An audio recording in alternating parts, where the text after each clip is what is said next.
Hey everybody out there, this is Seto. I do apologize that it's kind of loud. We're at locals right now. But we're going to be profiling my friend's zombie deck. So it's Shiranui zombies, correct? Yes. So I hope you guys all enjoy it. Without further ado, I'll let him take over. Alright guys, so this is the infamous Shiranui zombie deck that finished 13th at the ARG Invitational a couple weeks ago. I promised only to give the deck profile to my friend here. So thank you so much, man. I mean that. Yeah, Seto's awesome, so we're doing it just for him. Alright, so we'll start off with monsters. You play pretty much one of each Shiranui monster. That being Shiranui Spectral Sword. Probably the best standalone one besides Shiranui Sage. This card allows you to make recurring plays from your graveyard. It's not to turn it with sent there, they can banish itself in a non-tuner zombie. Special a zombie synchro of equal levels. So the level of the guy banished and plus his level. It's not a synchro summon, it's a special summon, so like you can't monster reborn those cards or anything after that, but it does allow you to get around things that require different materials to make. And assuming you use Sage to do it, you get it back, and so you can just do that every turn, and eventually it just overwhelms the opponent. Shiranui Samurai. One of the stronger monsters in the deck, just because it has a quick effect to banish a zombie from grave to gain 600 attack and banish anything it fights. All of our guys activate when they're banished, so it just lets you choose when you want to do that. Shiranui Spirit Master. An incredibly strong card because it can summon any Shiranui out of the graveyard or out of your hand on normal summon. So that means, you know, destroyed synchros, big guys from your hand. It doesn't target, so they don't know what's happening until you resolve it. It's very broken in that aspect. Also very broken with this card that I just showed you because let's say this card is in the grave, this can banish that as a cost to activate its effect. And then even if it gets negated, struck, or anything like that, this effect will still activate to destroy a face-up card. So, offensive and defensive card. Nice. Shiranui Smith. This card is literally just here to search for other Shiranui cards. When you synchro with it, it searches out a Shiranui card, no questions asked. And when it's banished, it keeps your guys from being able to have a battle. Shiranui Sage. Heart and soul of the deck. Lone Fire Blossom, but for zombies, for zombie tuners. Tribute any zombie, special zombie tuner from the deck. Only difference is like it's once per turn. But very, very powerful card. Also Heart and Soul because its banish effect is to bring back anything, any Shiranui that's banished besides itself.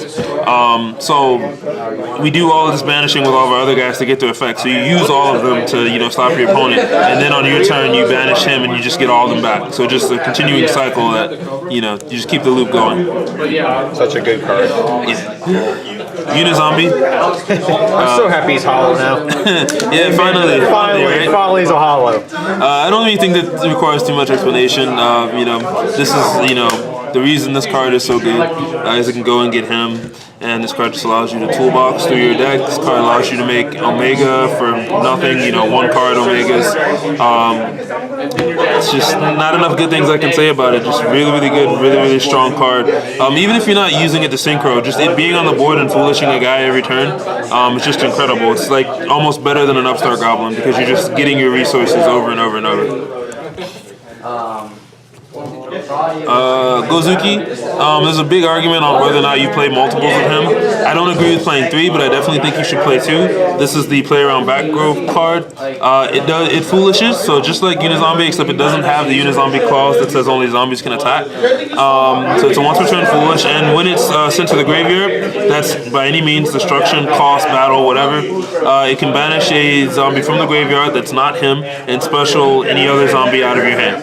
So again, just allows you to play around things. You know, they open with a bunch of back row, you summon him, you go in, they kill it, it dies, then you get the special which you really wanted and go with your play. Yeah. 3 Mizuki. Don't really think I need to say anything about Mizuki besides, you know, awesome, not once per turn. That's always the question I get, is it once per turn? No, just keep going. I will say this card makes Omega much better than he already is because like you can just keep returning him every standby phase. So essentially every turn you get a free monster reborn for no reason at all. Agreed. 3 Pot of Desires. Nothing more to be said. 2 barrels from different dimension. This card is incredibly good in mid to late game.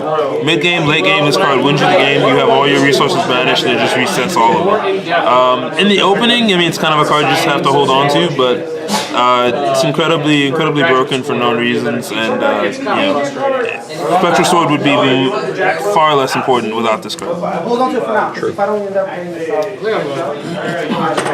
Call by the Grave, don't really need to explain it. Amazing, keeps you from getting ashed, all that kind of stuff. Upstart Goblin, Soul Charge, Foolish Barrel. Yep. Staple 1/ups for the deck. Monster Reborn, and that's our spells.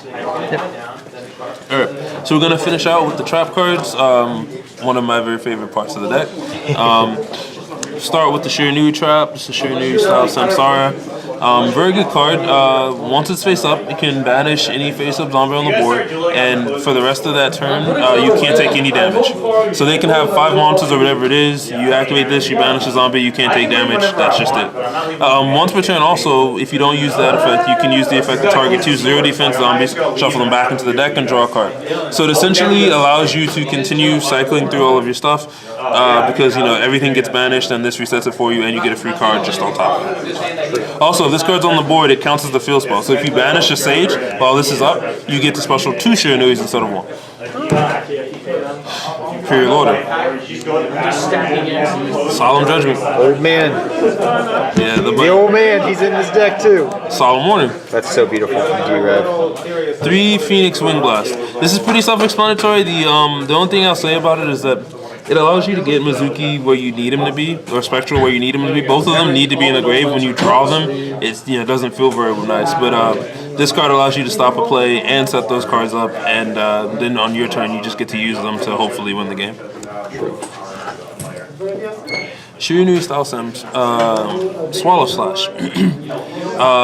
The signature trap of the deck. It's Icarus Attack, exactly Icarus Attack. Tribute a zombie, target 2 cards, destroy them. And then if it destroys at least 1, you get to banish a Shiranui from the deck. So a lot of people just say this is the Fire Lake of the deck because you can banish Shiranui Spirit Master and pop a 3rd card.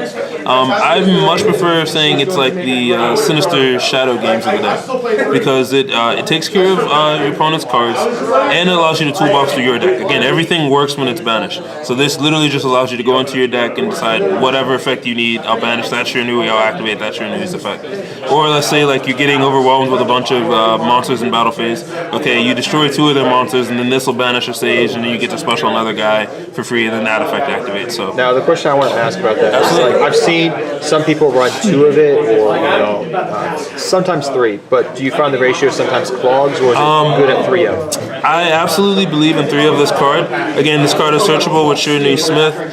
Again, this card, gets you from here to there. There's so many times where I brick, but I have this card, and because of that, I can still get where I need to go. So it saves you and able to make a comeback. Absolutely, especially with Barrel. Remember, Barrel from a different dimension. So let's say I need a play next turn, or okay, I can just tribute my guy, banish a Sage or something like that, and then I have my Burial to put that right in the graveyard where I need it, and then go off from there. Same thing with Spectral Sword. Gotcha. So yeah, you want 3 of that card. Yep. And then the last 3 are 3 Solemn Strikes. Again, just if you can stop your opponent for like 1 turn in this deck, you're likely to kill them in the next turn. So you want to play all the stops. We'll run through the extra deck really quickly here. That's 3 Omegas. Absolutely. No explanation about that. Shiranui Shogun Saga. This guy is broken because when he's summoned, he can banish a zombie from the grave, which activates again all the Shiranui effects, and then he gains that zombie's attack until the end of the turn. So let's say he banishes, a Spirit Master. Okay, you get a pop, and he's 45. Or let's say he banishes somebody like this guy. Okay, well now he's 65, or another copy of himself. Now he's 6,000. Likely to be a 1-hit attack per game. Shiranui Sun Saga, also known as Sovereign Saga. Very shortly, this card is Heliopolis, except for synchros and for zombies. And he has a added-on effect of he can banish a Shiranui to protect himself or any zombie from destruction. So they activate Dark Hole, you banish a Shiranui, all your zombies go down. Crystal Wing. Scarlet Red Dragon Archfiend. Everybody knows about those new time rules. Nobody wants to deal with that. You summon this, burns for a lot more than Cowboy. I think at max, somewhere close to 5,000 because, it counts your guys as well. Very, very good card. Black Rose Dragon. Archfiend Zombie Skull. Very good card that you can make with Spectral Sword. Keeps all your zombies from being able to be destroyed by card effects. And again, if you summon it by banishing a Sage and a Spectral, again, that's 4, 5, 6. You get to special your Spectral back. So after you do everything you need to do, you can just synchro with the Spectral and this, make any 8 that you want. Same thing for this guy. Only difference is that this guy is a blanket negation to anything destroyed by a zombie while he's on the board. Doesn't matter if it goes to graveyard, doesn't matter, what happens to it. If it died, due to battling a zombie while he's on the board, any effect that it has on destruction is negated. Stardust Charge Warrior. This card is here to help me draw cards. I open Spectral on level 4 and they're not the ones I need. Boom, make him draw a card. And if they just so happen to be Mizuki and Spectral, then I get to draw a card and then I get to special the Spectral back and make the level 8 I want to make anyway. Yep. Cowboy for those same time rules we talked about. Vampire Sucker. Can't really say enough about this card as well. Big, big help to the deck.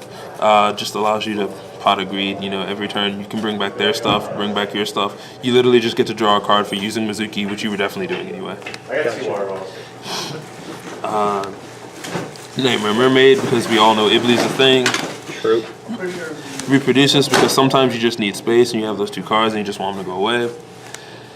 And finally, we play Sphere modes. 3 Sphere modes, because we know that U-Link is a pain. It is.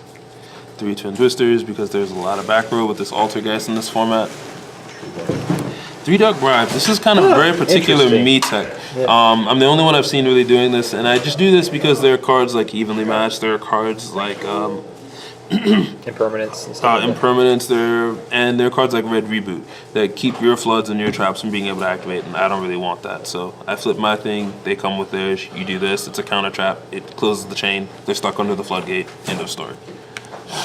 Makes sense. 3 Evenlies for the same reason as the Twin Twisters, just better. Yep. And 3 Anti-Spell because, once I'm done doing my spells on my turn and getting my setup, I really don't need any more. So we'll just flip this nice thing and go ahead and win the game from there.